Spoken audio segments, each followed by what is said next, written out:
చర్చిలో సావేలు అని ఉంటది పేరు, కానీ ఆఫీసులోకి వెళ్ళిన తర్వాత సోమయ్య అని మారిపోతుంది అది. ఇక్కడేమో యేసు రక్తమే జయ అంటాడు. మరి లేకపోతే కుదరదు కదా. ఎందుకనంటే నువ్వు సోమయ్య అని పెట్టుకున్నప్పుడు మతం ఏంట్రా అని అంటే ఏం రాస్తావు? నువ్వు హిందువు అని రాస్తావు. అంటే యేసు ప్రభుని పట్ట బయలే, పట్ట పగలే, ఏ మాత్రం దయా దాక్షిణ లేకుండా ఆయన ఎవడన్నా తెలిదయా అని బయట అంటావు. ఇక్కడ మాత్రం నువ్వే నా దిక్కు ప్రభువా, నువ్వే నా సర్వస్వం.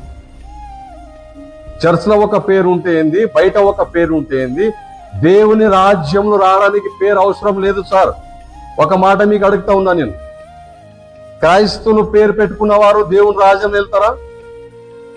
యాకోబు, ఇసాకు, యేసు, జాను, అబ్రాహాము అంటే చాలా మంది క్రైస్తవుల పేరు పెట్టుకునేవారు వీళ్ళందరూ పరలోక రాజ్యానికి వెళ్తారని మీరు గ్యారంటీ ఇస్తారా?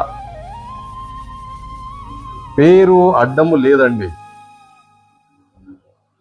పేరు అడ్డము లేదు. ఏ పేరైనా ఉండొచ్చు, దేవునికి ఎలాంటి అబ్జెక్షన్ లేదు.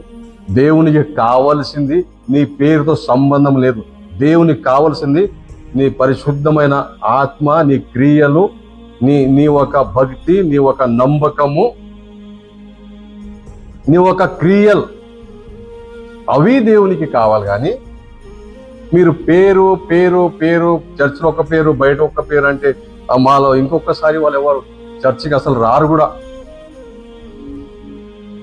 అంత అరుస్తున్నారు మీరు.